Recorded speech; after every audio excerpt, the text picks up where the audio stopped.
Assalamu alaikum students. I hope you all are fine and having a good time with your family. Take care of yourself, your parents and your siblings. I am your teacher of biology. I am from Maryland High School. My name is Kashaf and today I am here to deliver a lecture on chapter number 3. As we currently study the chapter number 3, that is all about the biodiversity. First of all, what is biodiversity? When we talk about biodiversity, biodiversity is the combination of two words. The first one is bio and the second one is diversity. So bio means life. Diversity means variety.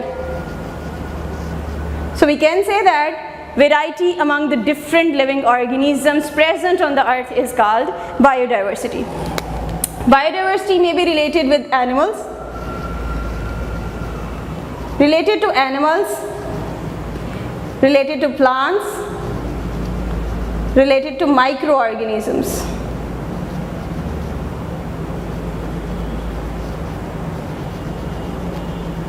In other words, we can say that biodiversity is defined as the variety among the different living organisms is called biodiversity.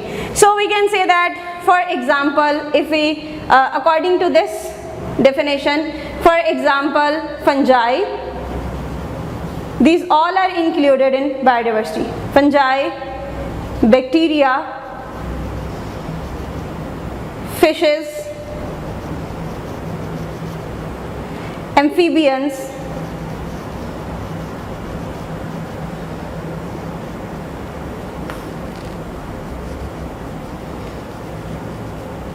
animals, birds, insects, human beings, all are included in biodiversity. Human beings, etc.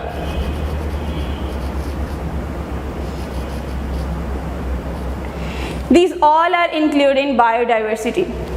We can say that these are all the basic part of biodiversity. Biodiversity may occur in a small area, in a large area. We can say that, for example, biodiversity occurs in a small aquarium. Aquarium like fish aquarium?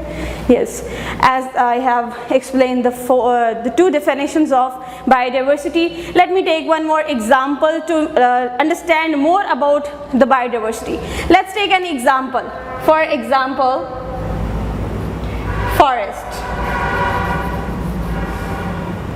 If I take the example of forest, in forest there are many small plants, many large trees, small trees, herbs, shrubs, grasses, etc. As well as in forest there are so many animals that we cannot leave them behind. There are so many birds that are lived. There are so many insects that lived. We cannot leave all these species. We cannot leave behind all these species. Yes. So in other words, as one more definition of biodiversity, we can say that different organisms or variety of different organisms live in a particular area is called biodiversity. As I have told you, particular area.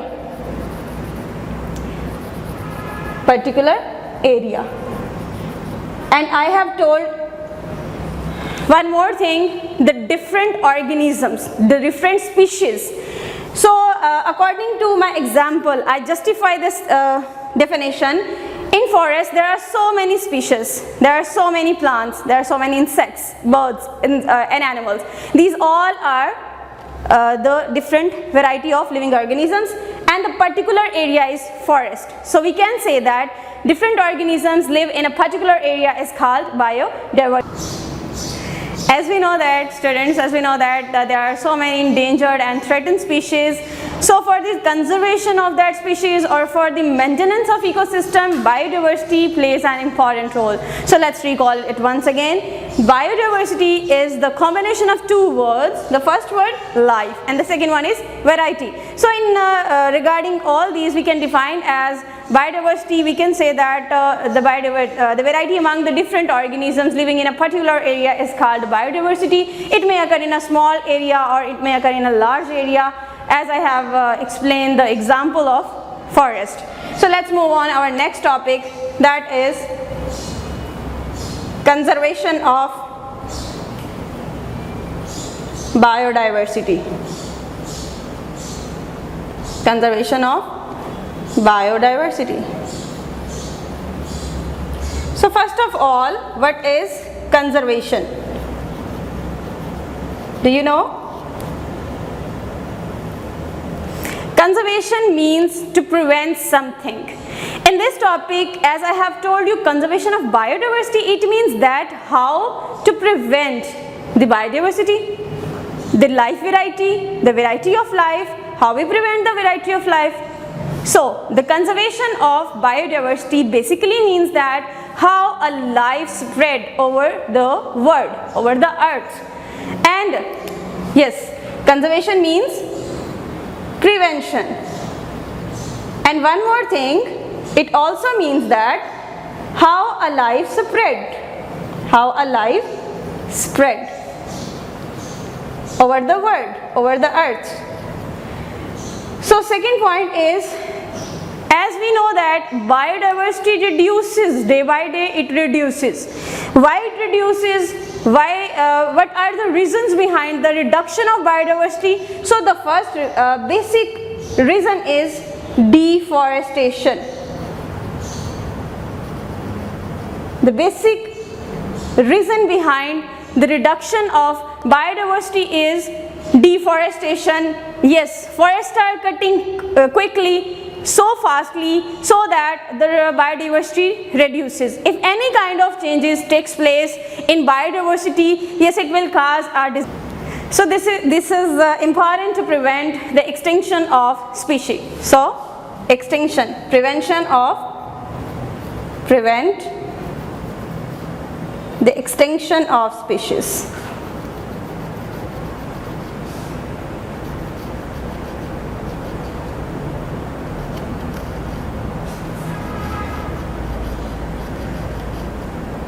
When we talk about extinction, what does it meant by extinction or extinct species?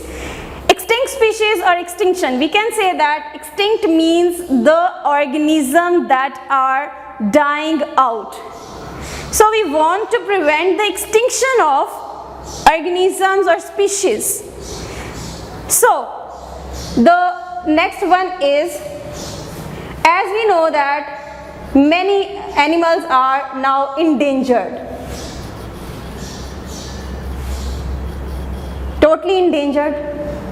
What does it mean by endangered? Endangered means the endangered species are those species which are near or close to the extinction. Means they are soon going to extinction. Close to extinction or near to extinction. Near to extinct. So for example, we can say lion, tiger, these two species, etc. These are near to extinction. Now what is the reason? If there is no biodiversity, the chance of life extinct. The chances of life extinct. As I have told you that for the conservation of biodiversity, it is very much important to prevent the extinction of species. So let's move on to the next one topic, how biodiversity impact on the life of human. The life of species, how biodiversity impact. As I have told you, the biodiversity is the variety of organism. How variety of organism impact on human being, on other species. Okay students, coming towards our next topic, that is all about the impact of biodiversity. Almost 10,000 years ago. How many years? 10,000 years ago. Only 5 million people, only 5 million people live on earth. But nowadays, we can say present population or present species on the earth is nowadays is 700 million. 700 million people live on the earth nowadays. So if any kind of change take place in biodiversity, it will cause a disaster. Yes, because our population increases day by day, but the food rate also decreases day by day. And because of the increase in population, decrease in food, the mortality rate also increase. Which rate? Mortality rate. Mortality rate, we can say that death rate, because fertility rate is increases, it means population increases day by day, babies born day by day, population increases, but the food is not available at that rate, food is decreases, so that mortality also increases. Yes, the next point, if there is any kind of change take place in biodiversity, disaster, it will cause disaster. Next is any change in biodiversity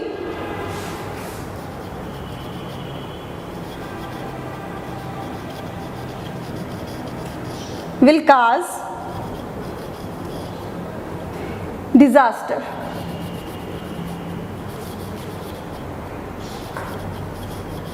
How? As I have told you, population increases.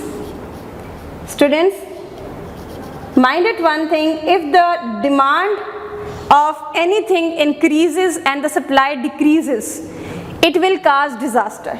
Population increases, okay, food rate decreases, so it will also increase in mortality rate, cause increase in death rate or mortality rate.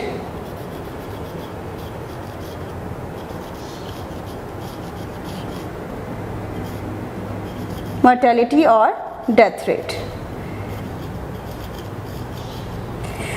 So if we want to save the 700 million people on the earth, if we want to save our species, if we want to save the species that are near to extinction, that are endangered, so we and our government should work on biodiversity so that we can prevent the extinction of species. Let's take an example how and what kind of impact of biodiversity, or what is the impact of biodiversity on different species. Let's take an example. For example, if there is a starfish, starfish eat mollusks and mollusks eat insects. If, for example, if a starfish extinct, the rate of mollusk increases and that mollusks feed on insects and hence the insect died. For example, let's again repeat it. For example, if there is a starfish, as I have told you, starfish eat mollusks and mollusks eat insect. So it's maybe maintain, it will create a maintenance in ecosystem. It will create a balance in species. But if the one species totally extinct, let's suppose, for example, starfish extinct, so the rate of mollusk increases, or you can say the number of mollusks increases, so that's why the increase of number in mollusks will eat lot of insect. So in the result, or you can say at the result, insects will, okay students, if species, as I have told you, starfish, if starfish survive, it will eat mollusks and hence the insects will survive. In easy words, we can say that there will be a clear balance between all the species. If any species will die, the other will get harmed. So this is all about your today's lecture, students. So this is all about your today's lecture. Let's recall our lecture once again. Okay students, in our today's lecture we have discussed about the biodiversity. As I have told you that it is the combination of two words. Mind it one thing, bio means life and diversity means variety. So the definition of biodiversity is the variety among the different living organisms present in a particular area is called biodiversity. Biodiversity related to animals, plants, microorganisms, virus, bacteria, etc. And these all are, that may be fungi, bacteria, virus, amphibians, fishes, birds, insect, etc. These all are included in biodiversity. It may occur in a small and it also may occur in a large area. So, and So next one topic is conservation of biodiversity. Conservation, as I have told you, it means the prevention of biodiversity. And the conservation of biodiversity, I have told you the reason behind the reduction of biodiversity, and also I have told you how we prevent the biodiversity, how we prevent the endangered species, how we prevent the extinction of species. And in the next we have talked about, and our third topic is impact of biodiversity. As I have told you that 10,000 years ago, only 5 million people live on the earth. But nowadays, 700 million people live on the earth, and this, if any kind of change take place in biodiversity, it will cause a disaster. And I have told you that the population increases day by day, but the food rate is decreases, so that the mortality rate also increases. And at the last I have taken the example of starfish, how the starfish, if the starfish survive, it will be a clear balance, or there will be a clear balance between the species. If the starfish extinct, there will no a balance between these three species. Okay students, this is all about your today's lecture. I hope you understand the lecture. So your assignment is to make a list of endangered and extinct species and send it to your respective teacher through your WhatsApp group or Facebook group. Thank you. Allah Hafiz.